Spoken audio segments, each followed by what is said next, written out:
আসসালামু আলাইকুম সুপ্রিয় শিক্ষার্থী বন্ধুরা, এডুকেশন ফেভারের নতুন একটি ক্লাসে তোমাদেরকে স্বাগতম। আজকের ক্লাসে আমরা দেখব দশম শ্রেণীর ইংরেজি দ্বিতীয় পত্রের একটি প্রশ্ন নিয়ে। তো সামনে যে প্রশ্নটি দেখছো সেটি হচ্ছে দশম শ্রেণীর একটি স্কুলের প্রশ্ন।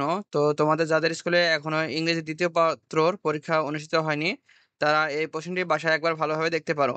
তো এই প্রশ্নটি দেখলে তোমরা প্রশ্নের প্যাটার্নও বুঝতে পারবে এবং কোনগুলো গুরুত্বপূর্ণ সেগুলোও বুঝতে পারবে। তো চলো কথা না বাড়িয়ে আমরা প্রশ্নটি দেখি। এখানে দেখো ফার্স্ট টার্মিনাল এক্সামিনেশন 2025 ক্লাস 10। এখানে দেখো পার্ট এ গ্রামার, মার্ক হচ্ছে 60 মার্ক। তো গ্রামার অংশে এটা হচ্ছে পার্ট এ তে থাকবে, এখানে মার্ক হচ্ছে 60 মার্ক। এখানে প্রথমে হচ্ছে fill in the blanks with the word from the box. You may need to change the form of some of the words. You may need to use one word more than once. তো এখানে কিছু word আছে, এই ওয়ার্ডগুলো তোমাদেরকে এখানে ব্যবহার করে এটি পূরণ করতে হবে। যেমন হচ্ছে dowry means property or money brought. এই শূন্যস্থানগুলো স্ক্রিনশট দিয়ে তোমরা এগুলো বাসায় পূর্ণভাবে পূরণ করবে। এটা পূরণ করলে তোমরা মার্ক পাবে হচ্ছে 10 মার্ক। এবার 2 নম্বর দেখো, 2 নম্বরে রয়েছে make 5 sentence using parts of sentence from each column of the table below. তো এখানে তোমরা এটি পূরণ করার পর মার্ক পাবে হচ্ছে 5 মার্ক। তো এখানে যে শব্দগুলো দেওয়া রয়েছে এই শব্দগুলো ব্যবহার করে তোমাদেরকে 5টি সেন্টেন্স তৈরি করতে হবে। তো এখানে তোমরা মার্ক পাবে হচ্ছে 5 মার্ক। এবার দেখো 3 নম্বর রয়েছে হচ্ছে complete the following text with right form of verbs give in the box. তো এখানে যেই শব্দগুলো দেখছো এখানে এই শব্দগুলো ব্যবহার করে এই রাইট ফর্ম অফ ভার্বটি তোমাদেরকে, অর্থাৎ এই টেক্সটটি তোমাদের পূরণ করতে হবে। এখানে তোমরা মার্ক পাবে টোটাল হচ্ছে 10 মার্ক। 4 নং কি আছে দেখো, change the sentence according to direction. তো এখানে যে ডিরেকশন বলছে ডিরেকশনের উপর ভিত্তি করে তোমাদেরকে এগুলো চেঞ্জ করতে হবে। যেমন হচ্ছে English is not a native language, এটা হচ্ছে অ্যাফার্মেটিভ করতে হবে। তারপর রয়েছে কি without learning English we can not have to get any good job, এটা হচ্ছে কমপ্লেক্স করতে হবে। তারপর the man who knows English well can go abroad, এটা হচ্ছে সিম্পলি করতে হবে। ডিতে বলছে he was very poor but honest, এটা হচ্ছে কমপ্লেক্স করতে হবে। এবার তার পরের বাক্যটি হচ্ছে negative, interrogative, exclamatory, affirmative, simple, compound. তো এগুলো তোমরা বাসায় সুন্দরভাবে নিজেরা প্র্যাকটিস করবে।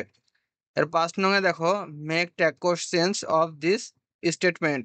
তো এখানে যেই 5টা বাক্য দেখছো এগুলো হচ্ছে ট্যাগ কোশ্চেন। এগুলো এই ট্যাগ কোশ্চেন তোমরা 5টি পূরণ করবে, তাহলে তোমরা মার্ক পাবে হচ্ছে 5 মার্ক। 6 নম্বরে কি রয়েছে দেখো complete the text according adding suffix, prefix or both with root words given in the parentheses. তো এখানে যেই টেক্সটগুলো রয়েছে এখানে তোমাদেরকে সাফিক্স, প্রিফিক্স অথবা বোথ এগুলো দিয়ে তোমাদের পূরণ করতে হবে। এখানে 5টি করলে তোমরা মার্ক পাবে হচ্ছে 5 মার্ক। এবার দেখো, এবার হচ্ছে 7 নম্বর। 7 নম্বরে কি বলছে feel in the blanks with suitable preposition. তো 7 নম্বর যেটি দেখছো সেটা হচ্ছে প্রিপোজিশন। এই প্রিপোজিশন করলে তোমার মার্ক পাবে হচ্ছে 5 মার্ক। তো এগুলো তোমরা স্ক্রিনশট দিয়ে নিবে, নিয়ে বাসায় নিজেরা ভালোভাবে প্র্যাকটিস করবে। 8 নম্বরে দেখো কি রয়েছে complete the passage using suitable connectors. তো এটা হচ্ছে কানেক্টরস, এটা তোমরা বাসায় স্ক্রিনশট দিয়ে সুন্দরভাবে পূরণ করবে।